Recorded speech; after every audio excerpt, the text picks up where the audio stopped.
ಕೋಟೆ ರಾಮ ಮಂದಿರದಲ್ಲಿ ರಾಮೋತ್ಸವ ಕಾರ್ಯಕ್ರಮ ನೆರವೇರ್ತಾ ಇದೆ. ಇವತ್ತಿಂದನೇ ಸಹಿತ ನೆರವೇರ್ತಾ ಇದೆ. ಪಂಚಾಂಗ ಶ್ರವಣ ಇರೋದ್ರಿಂದ ರಾಜಾನಹ ರಾಜರುಗಳು ಪ್ರಾಪ್ನುವಂತೆ ಪರಾಭವಂ, ಪರಾಭವನ್ನ ರಾಜರುಗಳು ಹೊಂತಾರೆ. ಅಂದ್ರೆ ಯಾವ ರಾಜರುಗಳು ಪರಾಭವವನ್ನು ಹೊಂತಾ ಇರ್ತಾರೆ, ದುರ್ವ್ಯಸನಗಳನ್ನ ನಡೆಸ್ಕೊಂಡು ಹೋಗ್ತಾ ಇರ್ತಾರೆ, ಅಂತಹ ರಾಜರುಗಳಿಗೆ ಪರಾಜಯ ಉಂಟಾಗಲಿ, ಸಜ್ಜನರಿಗೆ ಜಯ ಉಂಟಾಗಲಿ ಎನ್ನುವ ಒಂದು ಅರ್ಥದಲ್ಲಿ ಹೇಳ್ತಾ, ಆಮಯ ಕ್ಷುದ್ರ ಧಾನ್ಯಾನಿ ಪ್ರಭೂತಾನಿ ಸುರುಷ್ಟಯ, ನವಣೆ ಮೊದಲಾದಂತಹ ಧಾನ್ಯಗಳು ಚೆನ್ನಾಗಿ ಫಲಿಸ್ತಾ ಹೋಗುತ್ತೆ.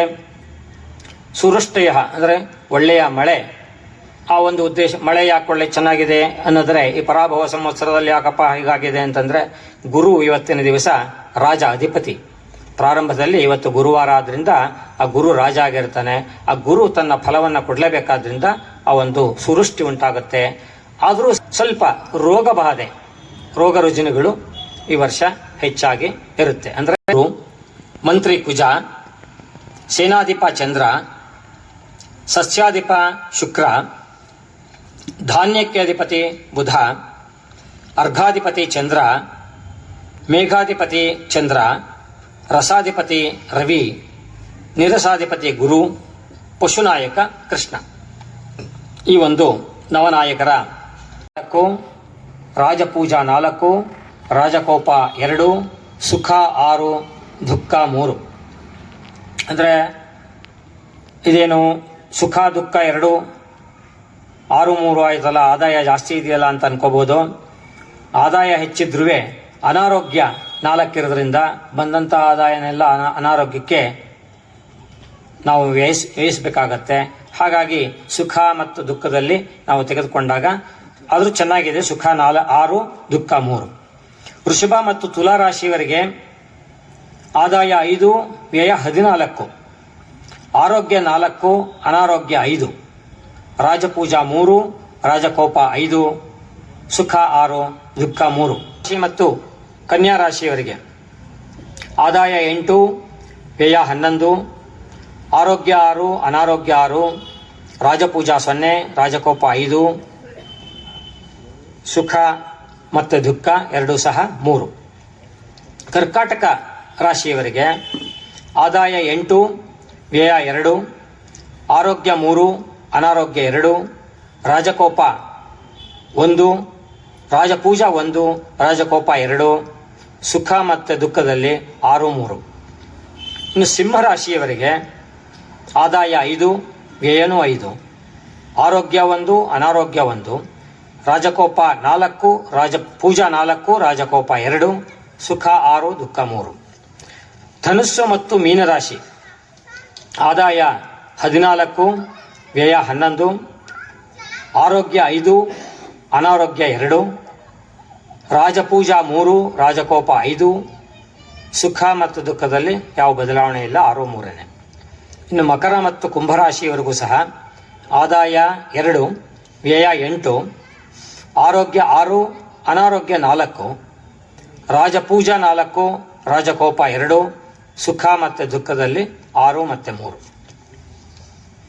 ಇನ್ನು ದುಡ್ಡು ಕಳೆದುಕೊಳ್ಳುವಂತಹ ಪ್ರಸಂಗವನ್ನು ಉಂಟು ಮಾಡ್ತಾನೆ. ಆರೋಗ್ಯದಲ್ಲಿ ಅಕಸ್ಮಾತ್ ಆಗಿ ಶಸ್ತ್ರಚಿಕಿತ್ಸೆ ಅಥವಾ ಅನಾರೋಗ್ಯ ಒಳ್ಳೆಯದು.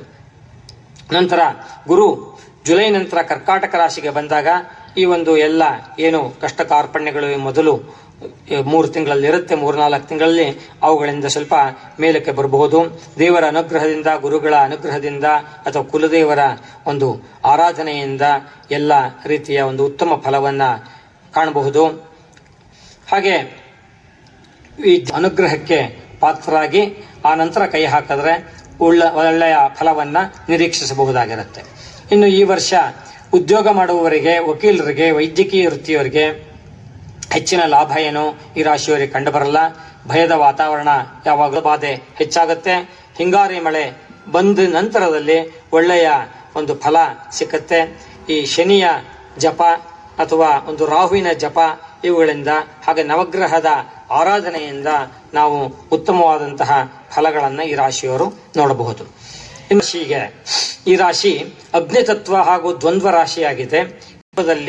ಕಲಹ ಉತ್ಪನ್ನವಾಗುತ್ತೆ, ಹಣದ ಅಭಾವ ಜಾಸ್ತಿ ಆಗುತ್ತೆ, ಆಸ್ತಿ ವಿವಾದ ವ್ಯವಹಾರದಲ್ಲಿ ಮೋಸ ಹೋಗುವಂತಹ ಒಂದು ಪ್ರಸಂಗ ಇರುತ್ತೆ, ಹೃದಯ ಸಂಬಂಧವಾದಂತಹ ಕಾಯಿಲೆ ಎದುರಾಗುತ್ತೆ. ಈ ಎಲ್ಲರಿಂದ ಜಾಗರೂಕರಾಗಿ ಇರುವುದು ಒಳ್ಳೆಯದು. ಹೊಸ ವಾಹನ ಆಸ್ತಿ ತೆಗೆದುಕೊಳ್ಳುವಂತಹ ವಿಚಾರಕ್ಕೆ ಕೈ ಹಾಕುವುದು ಬೇಡ ಅನ್ಸುತ್ತೆ. ಹಳೆಯದಾದ್ರೆ ತೆಗೆದುಕೊಳ್ಳಬಹುದು. ಹಾಗೆ ಚತುರ್ಥದಲ್ಲಿ ಶನಿ ಇರುವುದರಿಂದ ಜನರ ಬೆಂಬಲವಿಲ್ಲದೆ ಕಷ್ಟವಾಗುತ್ತೆ. ಇನ್ನು ರೈತರಿಗೆ ಈ ವರ್ಷ ಧಾನ್ಯಗಳಿಗೆ ಕೀಟಬಾಧೆ ಹೆಚ್ಚಾಗುತ್ತೆ, ಸಾಲದ ಬಾಧೆ ಹೆಚ್ಚಾಗುತ್ತೆ. ಹಾಗಾಗಿ ಹಿಂಗಾರು ಮಳೆ ಚೆನ್ನಾಗಿ ಬಂದ ನಂತರ ಸ್ವಲ್ಪ ಮಟ್ಟಿಗೆ ಸುಧಾವಿನ ಶಾಂತಿ, ನವಗ್ರಹಗಳ ಆರಾಧನೆಯಿಂದ ಈ ರಾಶಿಯವರು ವಿಶೇಷ ಫಲವನ್ನ ಹೊಂದಬಹುದು. ಇನ್ನು ಮಕರ ರಾಶಿ, ಈ ಮಕರ ರಾಶಿಯವರಿಗೆ ಗೋಚಾರದ ಪ್ರಕಾರ ಗುರು 6ನೇ ಮನೆಯಲ್ಲಿ ಇರುವುದರಿಂದ ಗುರುಬಲ ಮತ್ತೆ ಯಥಾ ಪ್ರಕಾರ ಅವರಿಗೆ ಇರಲ್ಲ.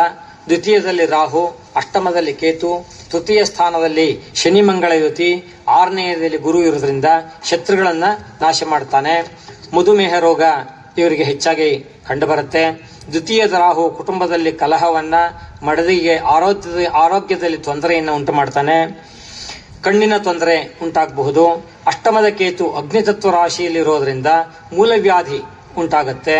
ತೃತೀಯ ಶನಿ ಮಂಗಳ ಬುಧ ಯುತಿ ಇರುವುದರಿಂದ ಆಸ್ತಿ ವಿಷಯದಲ್ಲಿ ಅಣ್ಣ ತಮ್ಮಂದಿರಲ್ಲಿ ಭಿನ್ನಾಭಿಪ್ರಾಯ ಬರುತ್ತೆ.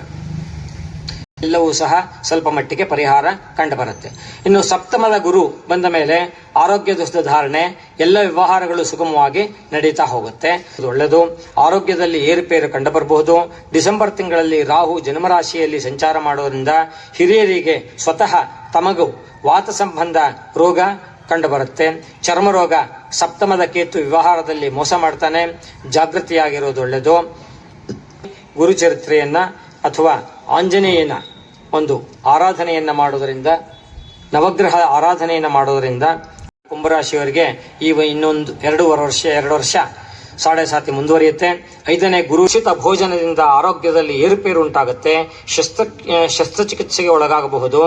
ತಮ್ಮ ಮೂಲ ಜಾತಕದಲ್ಲಿ ಶನಿ ಬಲಿಷ್ಠನಾಗಿದ್ರೆ ಇದರ ಒಂದು ಏನು ಆಗುವುದರಿಂದ ಸಂತೋಷದಾಯಕವಾದಂತಹ ಒಂದು ವಾತಾವರಣ ಇರುತ್ತೆ. ಗುರುವಿನ ಅನುಗ್ರಹ ಸಂಪೂರ್ಣವಾಗಿ ಇರುತ್ತೆ.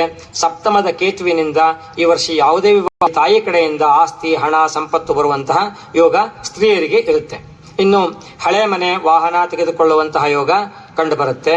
ಡಿಸೆಂಬರ್ ತಿಂಗಳಲ್ಲಿ ಗುರು ಮತ್ತು ಮಂಗಳ ಕೇತು ಯುತಿಯಿಂದ ಈ ರಾಶಿಯಲ್ಲಿ ಸಪ್ತಮದಲ್ಲಿ ಬರೋದ್ರಿಂದ ಮಡದಿಗೆ ಆರೋಗ್ಯದಲ್ಲಿ ಏರುಪೇರದೆ ತಮ್ಮ ಸ್ಥಾನಕ್ಕೆ ಧಕ್ಕೆ ಉಂಟಾಗುವಂತಹ ಯೋಗ ರಾಜಕಾರಣಿಗಳಿಗೆ ಕಂಡುಬರುತ್ತೆ. ಇನ್ನು ಸಾಲದ ಬಾಧೆ ಹೆಚ್ಚಾಗಿ ಹೊಲ ಮಾರುವಂತಹ ಪ್ರಸಂಗ ರೈತರಿಗೆ ಎದುರಾಗತ್ತೆ. ಶನಿ ಶಾಂತಿಯನ್ನ ಕಂಪಲ್ಸರಿ ಮಾಡಿಕೊಳ್ಳಲೇಬೇಕಾದಂತಹ ಪ್ರಸಂಗ ಇರುತ್ತೆ. ಅಂದ್ರೆ ವಿಶೇಷವಾಗಿ ಮೀನರಾಶಿಯವರಿಗೆ ಯಥಾ ಪ್ರಕಾರ ಮೀನರಾಶಿನಲ್ಲೇ ಈ ವರ್ಷ ಶನಿ ಸಂಚಾರ ಮಾಡ್ತಾ ಇದ್ದಾನೆ. ಈ ಗೋಚಾರದ ಪ್ರಕಾರ ಇನ್ನೂ 5 ವರ್ಷ ತಮಗೆ ಸಾಡೆ 5 ವರ್ಷ ಮುಗಿದಿರುತ್ತೆ. ಇನ್ನು 2.5 ವರ್ಷ ಇವ್ರಿಗೆ ಇದೆ. ಇದ್ದಾಗ ಅವನು ಸ್ವಲ್ಪ ಹೆಚ್ಚಿನ ತೊಂದರೆಯನ್ನ ಕೊಡದೆ ಆರಂಭದಲ್ಲಿ ಶನಿ ಮಂಗಳ ಬುಧ ಯುತಿ ಇರುವುದರಿಂದ ವಾಹನದಿಂದ ಹಿರಿಯವರನ್ನ ಕರೆದುಕೊಂಡು ದೂರ ಪ್ರಯಾಣವನ್ನ ಮಾಡದೇ ಇರೋದು ಒಳ್ಳೆಯದು. ಅಥವಾ ಗುರುಗಳ ಒಂದು ಸೇವೆ ಅಥವಾ ಆರಾಧನೆಯನ್ನ ಮಾಡುವುದರಿಂದ ಅದರಿಂದ ಪರಿಹಾರವನ್ನ ಕಂಡುಕೋಬಹುದಾಗಿರುತ್ತೆ. ಇನ್ನು ಷಷ್ಠದ ಕೇತುವಿನಿಂದ ಉದರವ್ಯಾಧಿ, ಕಣ್ಣಿನ ತೊಂದರೆ, ರಾಹುವಿನಿಂದ ಹೆಚ್ಚಾಗಿ ಏನು ಕಂಡುಬರಲ್ಲ, ಆದರೂ ಹೆಚ್ಚಿನ ಅಧಿಕಾರ ಪ್ರಾಪ್ತವಾಗುತ್ತೆ. ಇನ್ನು ವ್ಯಾಪಾರದಿಂದ ಹನುಮಾನ್ ಚಾಲೀಸ್ ಅಥವಾ ಗುರುಚರಿತ್ರೆ ಎರಡನ್ನೂ ಸಹ ಪಾರಾಯಣ ಮಾಡ್ತಾ ಬಂದರೆ ಅವರಿಗೆ ಒಂದು ಉತ್ತಮವಾದಂತಹ ಏನೇನು ಫಲಗಳು ಇದೆ ಅನ್ನೋದನ್ನ ಇಲ್ಲಿವರೆಗೆ ನಾವು ನೋಡಿದ್ವಿ. ಈ ವರ್ಷಾಧಿಪತಿ ಗುರು ಆಗಿರೋದ್ರಿಂದ ಒಂದು ವರ್ಷದ ಭವಿಷ್ಯ ಸ್ಥೂಲವಾದಂತಹ